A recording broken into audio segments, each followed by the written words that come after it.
This is it, Eddie. The time is right, ripe, and rife with profundity. This day I shall bring to life a body I have constructed myself from the healthy remains of the unfortunate dead. The creation of this monster must surely signify my first steps towards true madness, that which I have sought my whole life. I must point out one more time, Master, that yous are playing God. Morgan Freeman did it first. Do you even believe in God, Eddie? Aye.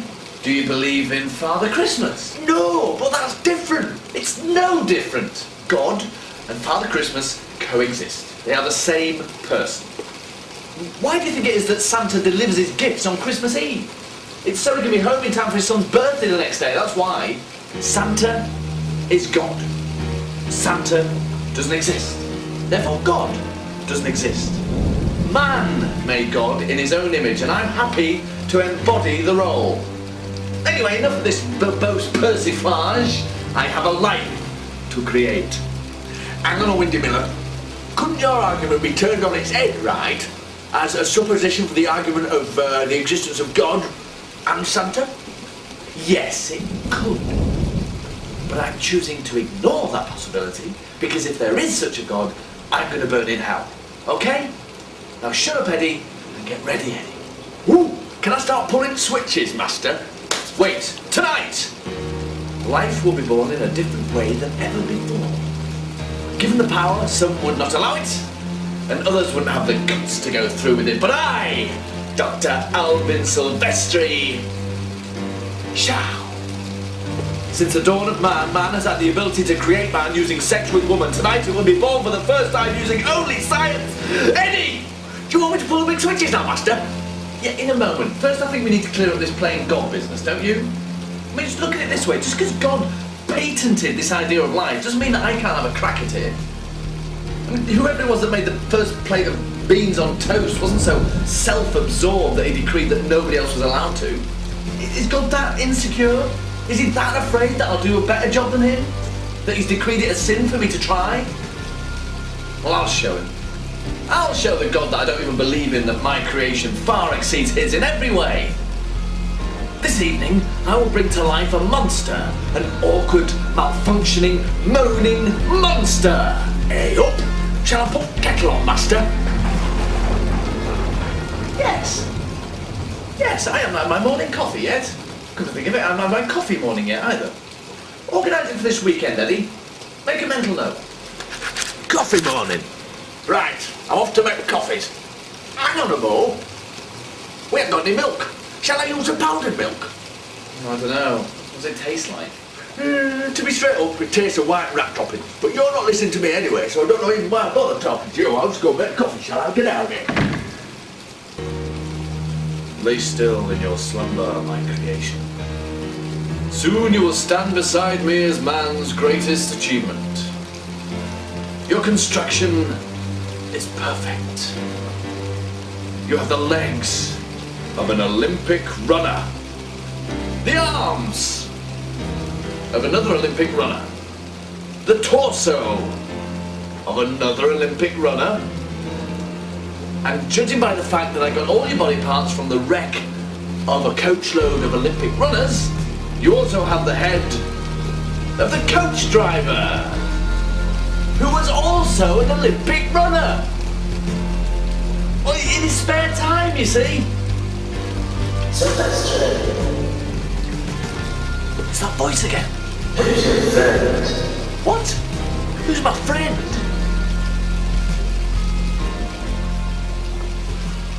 Here's your coffee, Master. Thing is, I couldn't find powdered milk, right? You know, the stuff that tastes like white rat droppings, so I had to use something else. So what did you use? White rat droppings. Chalky. So, can I pull the big levers yet? There are no big levers, Eddie. I thought you'd know that by now. Just go to the computer and click on the animate monster icon. Double click. Is that it? Yeah, that's it.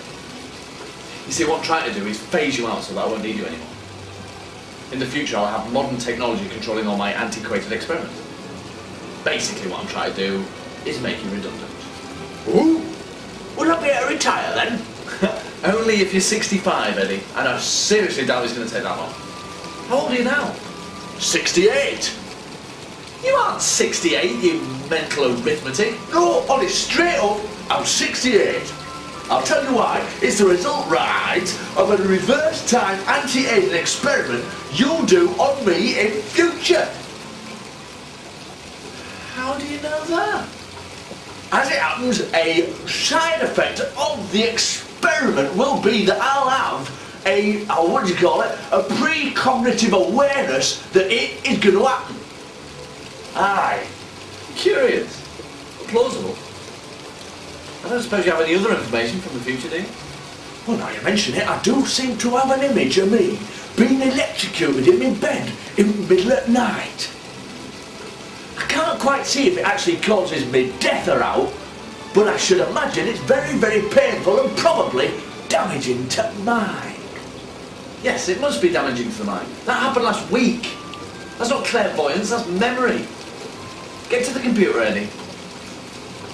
Right, what do I do? Like I said, double-click on the animate monster icon.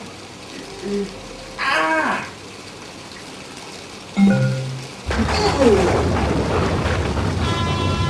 It's alive. It's alive! I knew it could be done. Ever since I read Mary Shelley's Frankenstein when I was 2, I knew I'd do it, Eddie. Isn't it beautiful? A combination of Boris Karloff and Robert De Niro. But enough of my observations. Speak! Speak, monster. Open your newly stitched mouth and mumble something incomprehensible. Moan and groan if you wish. Express yourself. I ask you, I command you as your creator. Speak! I demand it! All right, let me get a word in with you. Jesus! How do you expect me to speak when you won't shut up? I don't know if you've thought about this much, but this is a very difficult situation for me to accept. I take it you've put me together from lots of dead bodies and brought me back to life. Well, did I get a say in it? Did I? No, I was enjoying my eternal peace, and now you've reawoken me to this miserable existence. Thanks a lot. Shut up! Just shut right up. You're not supposed to be able to speak. You're supposed to be a mindless fool, don't you know anything? Frankenstein's monster couldn't string a word together, never mind a sentence. Who do you think you are? What have I created? Well, don't blame me. I mean, look at it from my point of view. I have an entirely new body to get used to it. I mean, it's really uncomfortable. It's all new, you know? And I've got toothache. Of all the sets of teeth you could have got me a healthy set. Jesus! I mean, look, this arm's longer than this one, and this is a nightmare. This is an absolute nightmare. Jesus, who am I? Who exactly am I? You're my creation. My monster. Okay, do I have a name? You're my postmodern Prometheus. That's a lousy name! And why am I wearing this rubber mask? Yeah, well, your real face was a bit too pretty to be a monster, so I grafted the rubber mask onto your neck. It won't come off. Listen, forget about all that. There's something I want to ask you. You've been to the afterlife, Is there a god? Oh yeah, big jolly chap in a red suit, a long white beard, loves children, came from the Netherlands, I think. Damn!